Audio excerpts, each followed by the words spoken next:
हाँ। उंगली आपकी उंगली हटाओ। Better here to talk about a great personality of Indian social science, Professor S. C. Dubey, who, if he were alive, would have been 84 years. The National Museum of Man in Bhopal is organizing a seminar to discuss Professor S. C. Dubey and his works.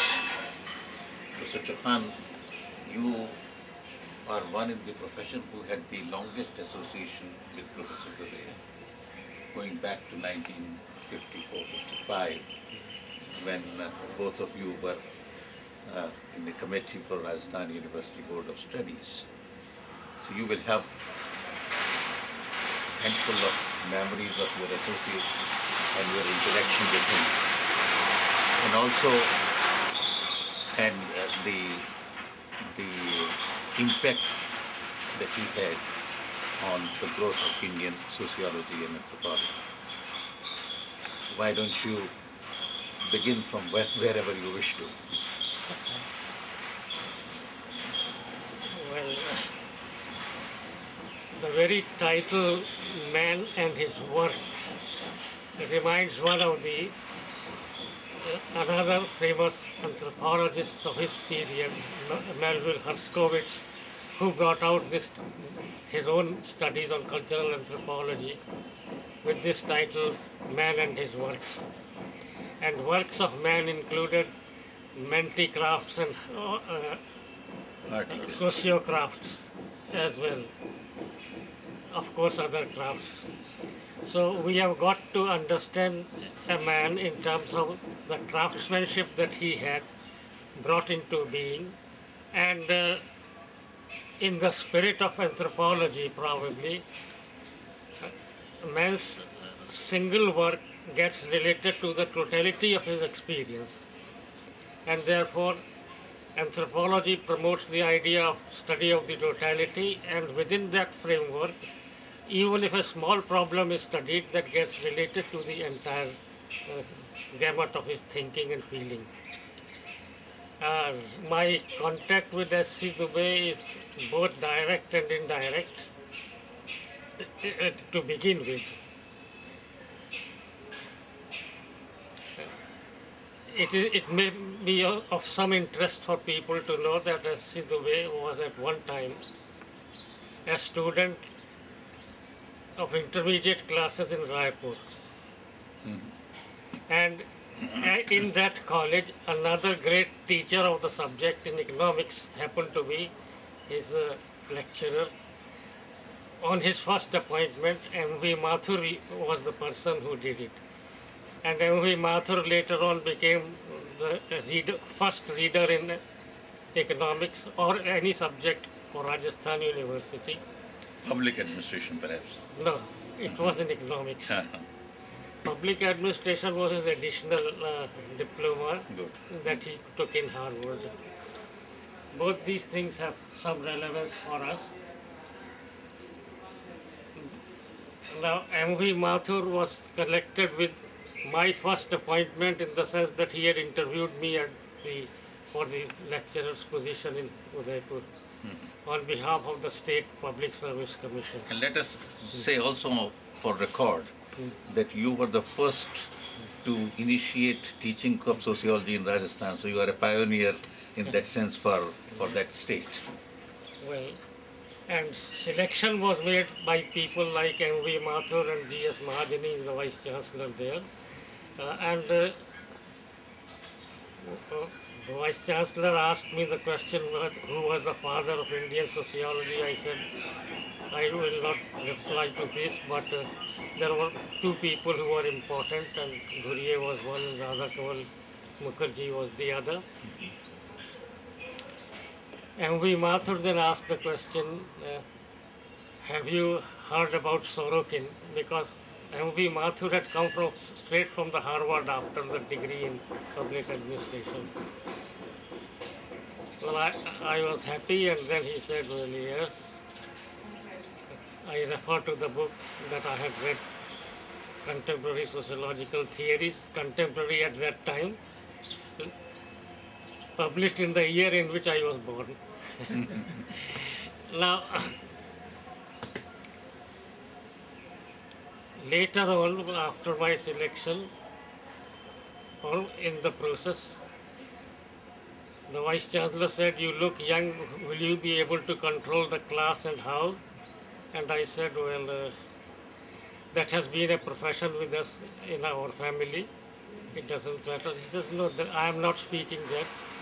But if classroom is a group activity, how will you be able to control the class? Can you give any evidence of your participation in group life and control, like games and others?" Then I said I had captained a cricket team in college and university.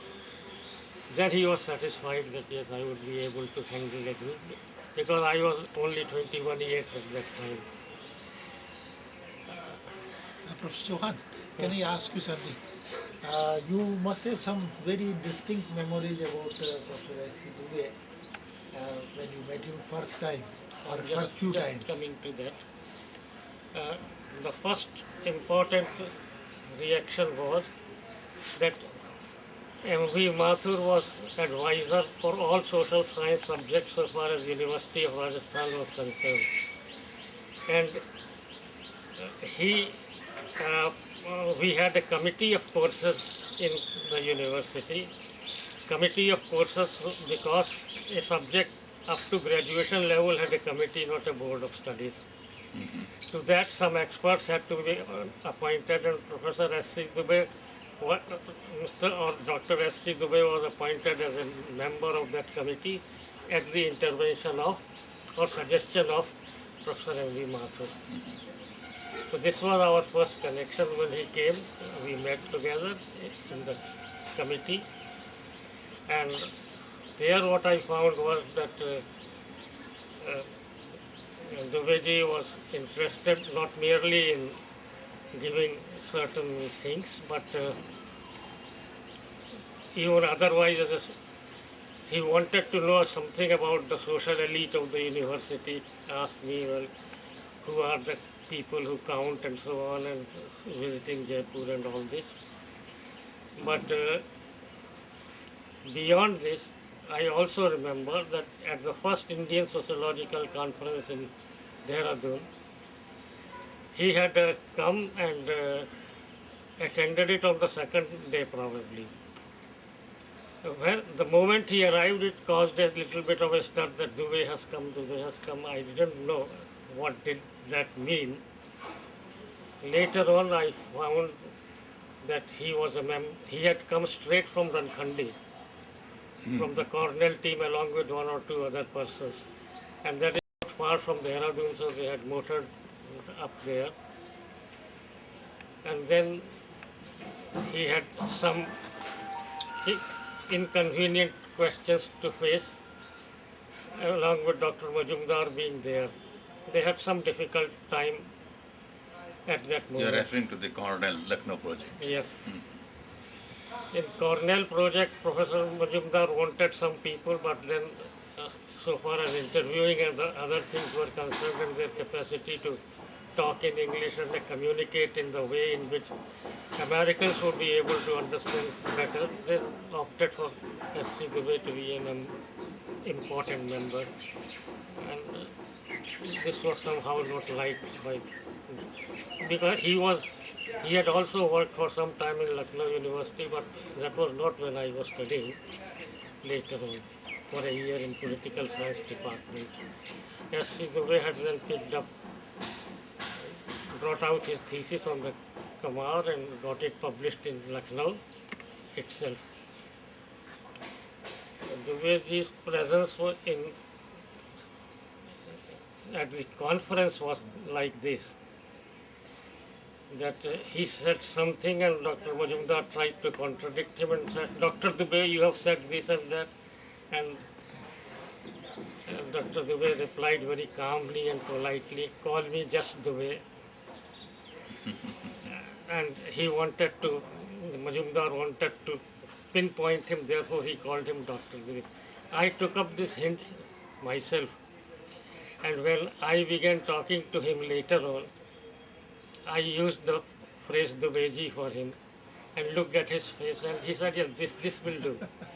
And I continued to call him Dubeji for the rest of it. Professor John, tell me one more thing. You had sent some of your students to study at Sagar. What was it that you liked so much about Sagar University and Professor Dubey that you thought that your students should go for advanced study in Sagar? But maybe that before you answer that question, I would like it to be linked with the previous question, you see, that why you were meeting him in Jaipur. And I remember that was, I think, year 1955, when Indian Village has just come out. And you were fresh with the book, and you came with those memories to Udaipur and shared your joy or experience of reading that book with the BA students and thence to the village studies. So I think if from there, if you can begin, so the personal relationship growing into exposure to village studies and then to other connections, that would make a... Right, so first, the connecting link that Janendra has asked for is that when I was working in Udaipur, I used to meet both the persons. Dr. D.N. Majumdar told us in one of the meetings that I am looking for good students. We are not getting good students. The same topic was raised by S.C. Dubey during his conversation in Jaipur, that we are looking for good students. This to me was a common thread. So I picked up the best student that I had in Udaipur for BA classes, that was Hari Mohan Mathur. I sent him to Lucknow because Dr. Majumdar was looking for good students, and then Hari Mohan Mathur topped the MA class unwittingly or wittingly, and then he was looking for a job, and he said, well, he would enter either teaching or administration, whichever comes first. And in his first attempt, he succeeded in getting into IAS. In the second batch, Yogesh Atul happened to be in BA class, and I suggested this thing that respecting S.C. Dubey's request that good students be sent, I suggested him that he go to Sagar. In this also, D.N. Majumdar's conversation is always the guiding principle. He said that in selecting a university for one's MA courses, one should look at the quality of the teachers and then the university wherever he is. This principle I have followed, and therefore I suggested that, and then he specifically said that even if a university is at such a remote place as Sagar, even then people will go there if the teachers are good. Well, this was only an illustration, and then I suggested that to Sagar, well, Yogesh Atul could come and go, and we had a lot of conversation with them, with his grandfather and also, well, that is known to people. And I said, well, if I had my way, I will send him to Sagar and beyond Sagar also. And then they asked what is the difference if an MA class has been opened in Udaipur also. I said the difference would be that in Udaipur, if he does his MA, he will be looking for a job somewhere. If he does his master's degree with a teacher like S.C. Dubey, then job will be looking after him. That was a prophetic statement. And somehow well, these seem to work out in actual practice also. I didn't know that that will work out with such a precision. But it happened this way. And in any case, I feel grateful that you dispatched me to Sagar and gave me this great opportunity of exposure to this man. And following me, Janendra uh, and Gopal Bharadwaj and Ravindra Sharma also joined the same team next year. So we are all products of Udaipur Sagar in a way, and we are grateful to you for dispatching us to such a good center of learning. Now let us come back to your Indian village exposure and your reactions. I personally think that since at Udaipur the highest class in sociology was that of BA, and you decided to expose us to the best that was available in Indian sociology at that level rather than waiting for the MA classes to open. So it was a distinct advantage to us that we got to read Indian Village when we were just students of BA. Now, we would like to know from you more about Dubey's contribution to Indian village studies. This book, Indian Village, when it appeared, well, it provided a very good reading to us, in the sense that at that time I thought that the book was written in direct and simple English, that was one thing, and students in BA classes in Udaipur were struggling between Hindi and English medium together, and we found that here was a book which was authentic as well as written in such an English that it could be understood probably by the students. The reason why, well, since BA class was the only class which was to be taught, and I introduced every new thing that I learned to this class. Professor Dubey, excuse me asking you this question, but I remember very clearly that in mid-1950s, it was the fashion. People used to talk about, can we understand village India, villages of India by studying one village. And I think maybe it started with Professor Dubey and Professor M.N. Srinivas publications. How would you react to that?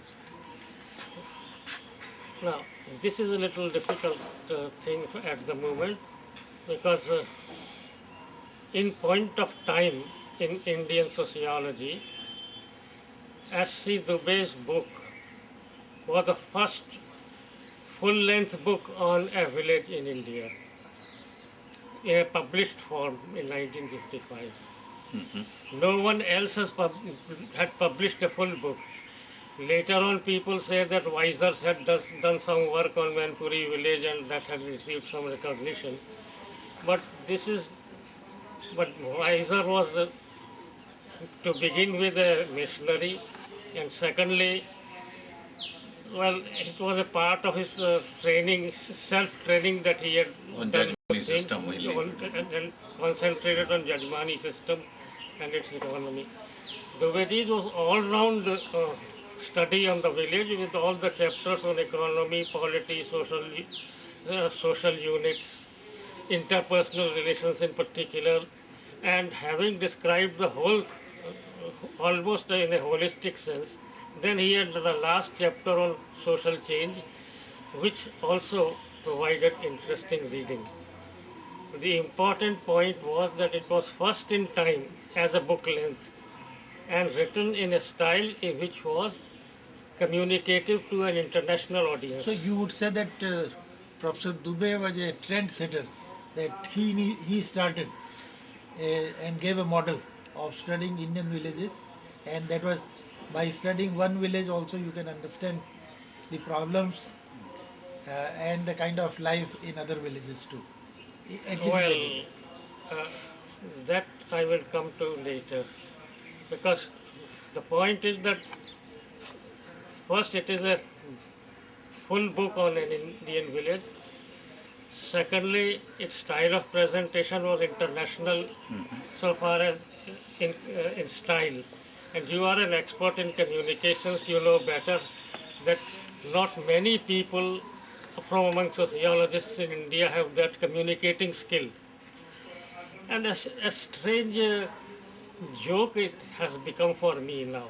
And I have heard a remark repeated to me on two occasions by people from two different centers,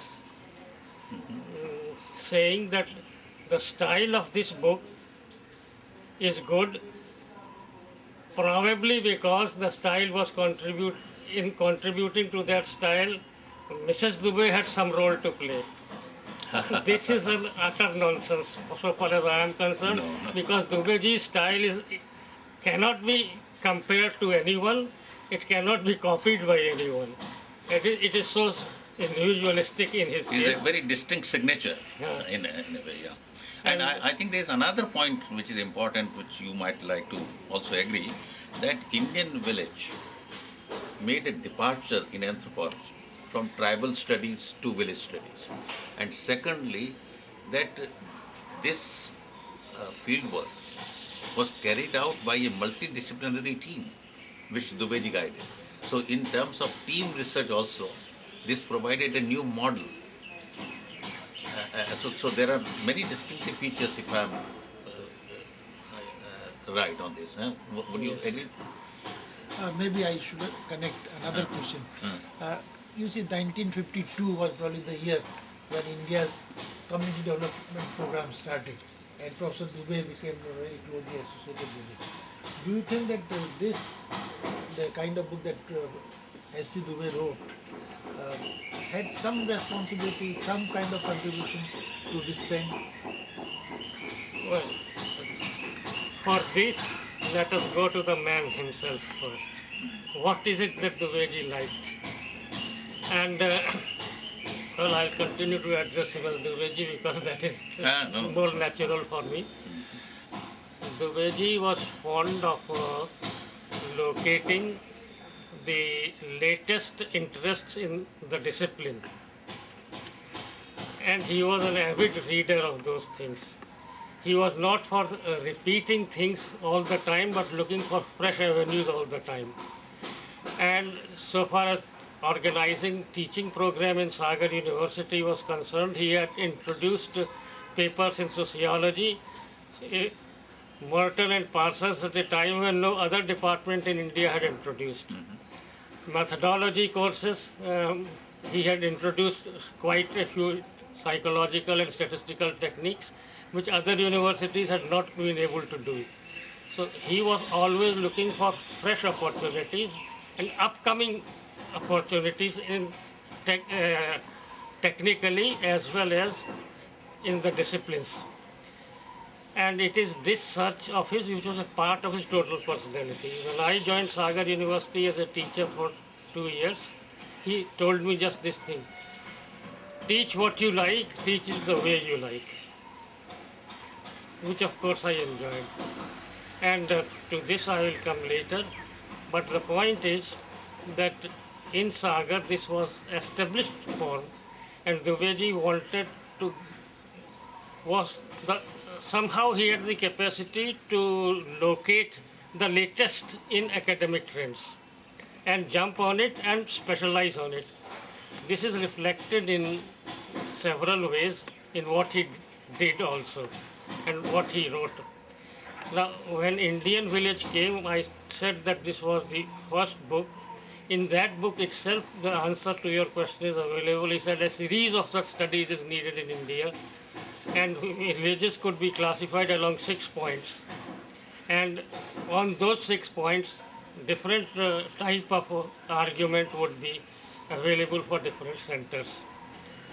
So far as the connection with Srinivas's work is concerned, that's a collection published through West Bengal the Journal of Economic. known as Economic Weekly at that time, and people were required to contribute those pieces specifically, even at the early stage of the work. And so many people contributed those things, and then later on West Bengal government published them for the purpose. But Srinivas became important for publishing in the same year, 1955, a study on the quirks, which 52.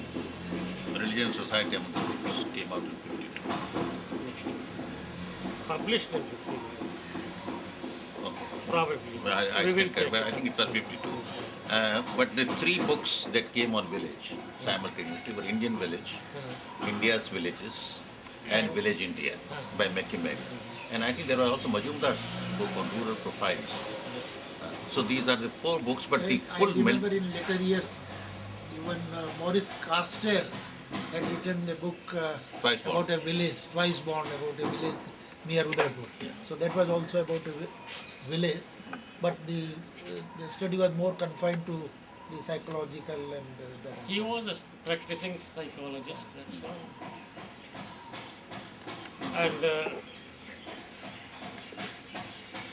so from this point of view, many studies about villages have come up, and anthropology itself was undergoing a change at that time from tribal to rural studies, and some change has begun to appear, and people said before the change appears you should be able to have grasp over what is happening, what is the initial stage, and for that purpose many studies were connected. And What else would you regard as a contribution to village studies on the way? Apart from... the second was that the chapter on social change was the last one of Indian village. This became the central piece for the next work. India changing That was India's changing villages. And in this book, he stayed in two villages in Saharanpur district, and or stayed in one and worked in two villages, and called them Rajput village and Tyagi village for that purpose, and made certain important observations. The most important influence in these studies was again a development in anthropology itself, which had come through international readings. It was a work on several case studies were coming up, cultural factors in technological change. And this idea was replicated or tried to be organized so far as Indian villages were concerned. And S.C. Dubey looked after cultural factors behind village studies and brought them out vividly, markedly. In that book, for intensive study purposes, he looked to the way in which village level workers' diary was almost put in the appendix, of course, but they are insightful. Now, so far as Rankhandi is concerned, or I have known it otherwise in many ways in my own subsequent studies, but some points were missing and some points have been added, so to my understanding. But so far as this book is concerned, firstly, his Dubeyji's selection as a participant for the project is connected with the public, with also his major study in Hyderabad, or rather Shamirpet of Indian village. It was a study conducted in a group, and group studies, apart from being interdisciplinary, are problematic in India in the sense that a group sometimes doesn't get together in many ways. But Dubeyji always liked to lead a group whenever it was there. By nature and personality, he did not want to join a group only as a member, but wherever he was present, he wanted to be a leader. So when the question of Shamirpet study had come, the Vice Chancellor had wanted this thing, that university should take part in village welfare and do it. Dubeyji said we should first study it. Then he said, all right, you study it. And his terms were that he should be leading the study team, not otherwise. And otherwise he would not have joined it at all. And his total orientation in life has been that whether a subject is theoretical or practical, it doesn't make a difference for him. He would be looking for theoretical interpretations even in practical situations. This was built into his work right in the Shamirpet village. And so and then when this point became known that he had this capacity to anticipate coming events, that is one thing. Second, to lead in that manner, in that thing, that this book had come out. This had many chapters on the formal aspects of the community developments and all that, which I consider to be not very insightful. The insightful part for me is when he talks about human factors in development and cultural factors, how do they promote the understanding of the project and how do they influence the ideas. But the very fact is that he was writing a full work, and that was also the first full-length work on community projects. In terms of the influence of this book, by this time Dwivedi had become a member and the consultant of number of universities, having joined Sagar University as a professor, and from that position he was needed as a consultant at many places. Wherever he went for syllabus formation, he said we should have practical aspects of sociology being included in the syllabus. And the only book at that time available by a sociologist on a problem was this book, India's Changing Villages. Otherwise, sociological treatment was not there at that time, even for sociology in practice. And so this book became important for these two reasons, being... Mr. Chauhan, let me change the direction of our discussion a little bit. Professor Dubey started his career as an anthropologist. Subsequently, he was more close to sociologists, closer to sociology. And I think in the end, he was even away from the identity of sociologists and anthropologists. And at least people started calling him a social thinker. Now, he created controversies, or he tried to settle down controversies? No, he doesn't create controversies. But the point is, we have got to understand this question in a slightly different manner. This question has always been raised in all universities all over the world. For example, is a particular writer a demographer or a sociologist? That I faced in the United States. People ask this question about Kingsley Davis, about Peterson, who was also at Berkeley. And when Peterson was asked, are you a demographer or a sociologist? The same question was asked of another demographer from Chicago. And Peterson said, I am a sociologist and the other fellow is a demographer. We asked him why, and he said, well, I have read Parsons. He has not. Now, think of that parallel situation. In Sagar University, Merton and Parsons were being actually taught. And other people, well, they did not appear in the works of M.N. Srinivas. Now, so technically speaking, Dwivedi knew and practiced the type of sociology also which other people only claimed to do but did not do it in practice. And then this question had been there for some time because sociologists were not doing much of intensive field work in India at that time. But why is it, you see, people talk of a Srinivas school or Majumdar school. There is nothing like that today, but he had a large following. What is the magic charm that he had behind all this? No. Interestingly, here again the total personality comes into being. Dubeyji had a wonderful style of communication in English, both oral and written.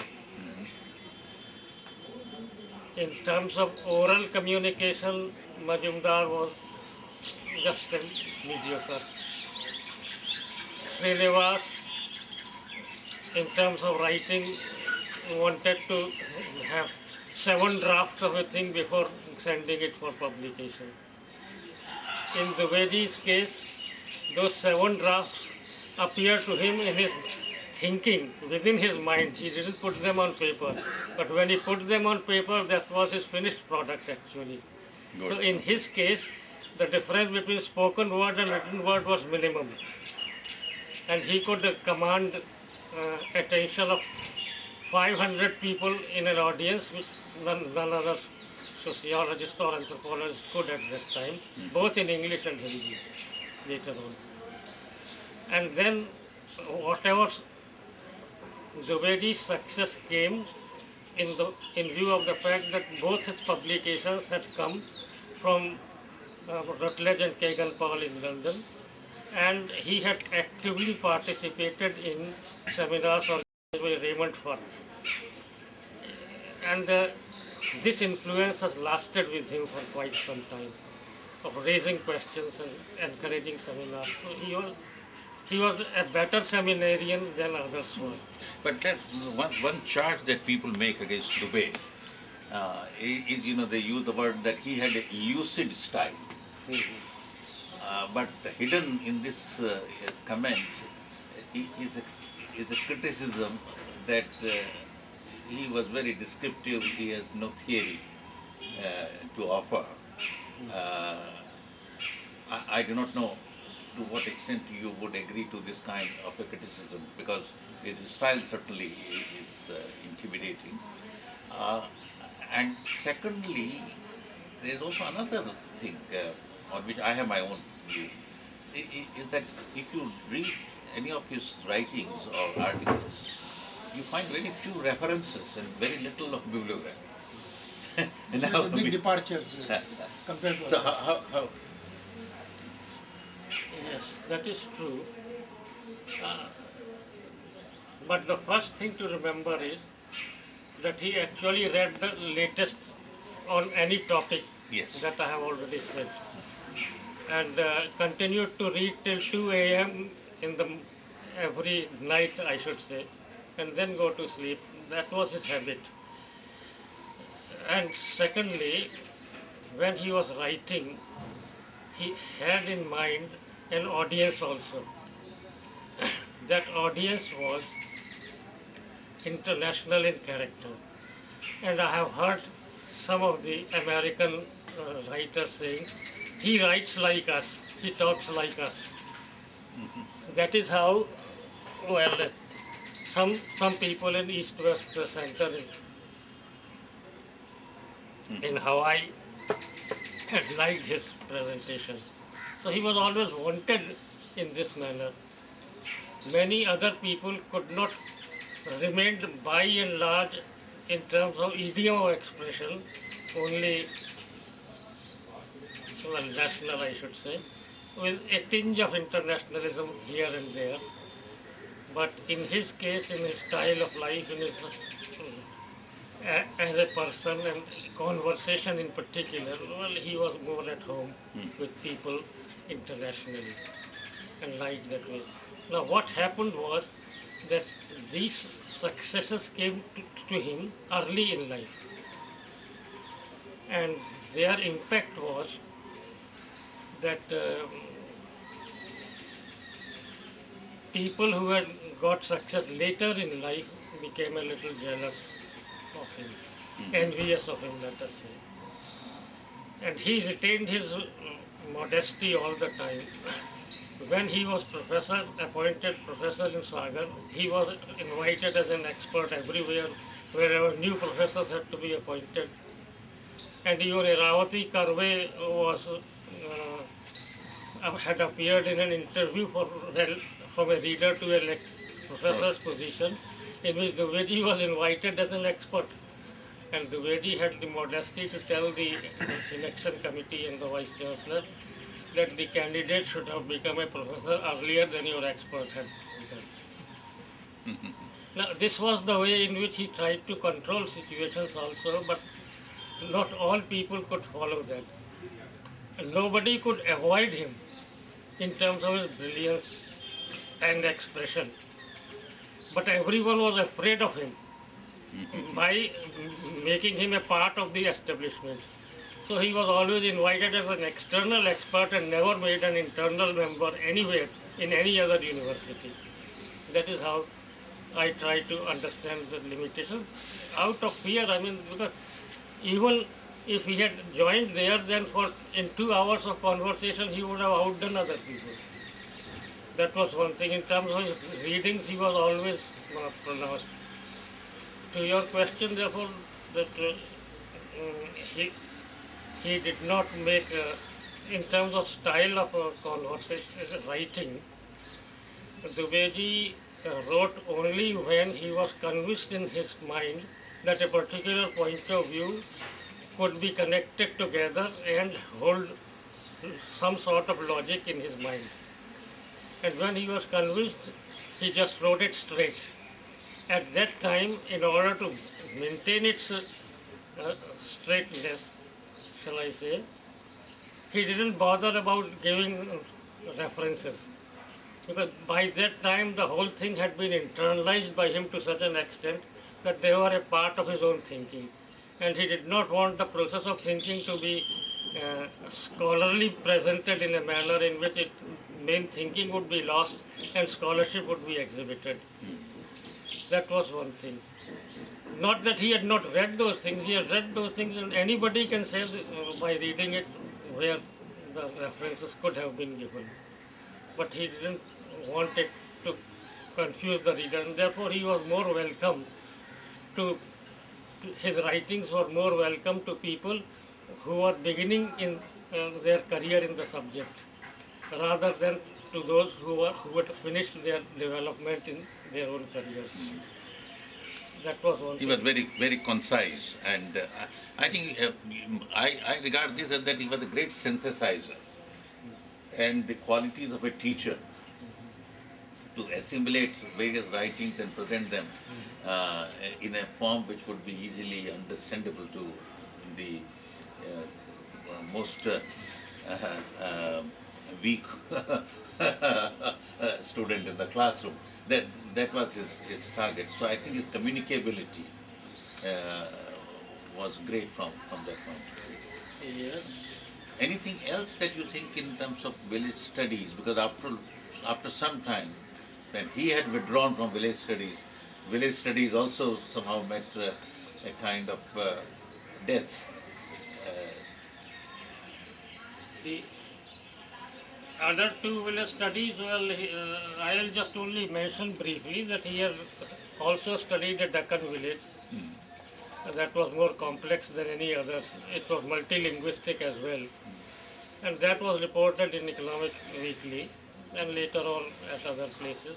Secondly, he had a tenure in NIRD, and that was also a topic of his. And among sociologists, he used to say, well, he actually said, well, they should undertake studies of ongoing projects. And among administrators, he would say they should become somewhat scholarly in their application and try to study things. So in NIRD, he was a professor more, and among administrators, in social scientists, he advocated people to come to practical problems and then to connect the two things together. So Since he was looking for fresh areas all the time, so from the village studies he moved to other areas also, and within village studies he had got interested through Cornell and other people influence to study tradition in India. And so when he got influenced, So he worked on tradition in India also, and then that was his interest in that he continued to develop later on. Because he was looking for fresh areas. So, Professor Chauhan, if I were to request you Hmm. to sum up in few lines, say about 100 words or so, this great man about whom we have talked, particularly his contributions to sociology and anthropology, and in particular to village studies, how would you describe this man succinctly? Firstly, he was not a villager. He had come to study tribes first and then the village, and internalized them to such an extent that he made them, in his presentation, made them international in scope. He put Indian sociology on parallel with the rest of sociology of the world so far as village studies are concerned. That was a great confidence. And confidence comes from intensive work. In fact, it was he who told me that I should study Rajasthan village intensively during our committee meetings. Certainly, he was moving from traditional subjects to new areas. If he was interested in a problem on village as a topic for a research scholar in Sagar, then he tried new ideas also. Tradition was becoming important, and he was looking for that. When change came, he was the first to study it. So when intensive studies came, he was the first to study it. He wanted to promote them. Then, so far as examining a concept in a rural setting is concerned, he did it. The concept of the dominant caste was examined by him in an empirical study and tried to be put into practice. So he has done all this work and promoted the cause of village studies in the syllabus of Indian universities as well as social change in Indian universities. That is the contribution that he has made. And then, like a full man, after studying tribes, he had studied villages, and like a full man again, he tried to study culture and cultural aspects and became a student of literature and tribal culture again. That is it. Thank you so much. I think this has been a very educative experience and good for record. Thank you.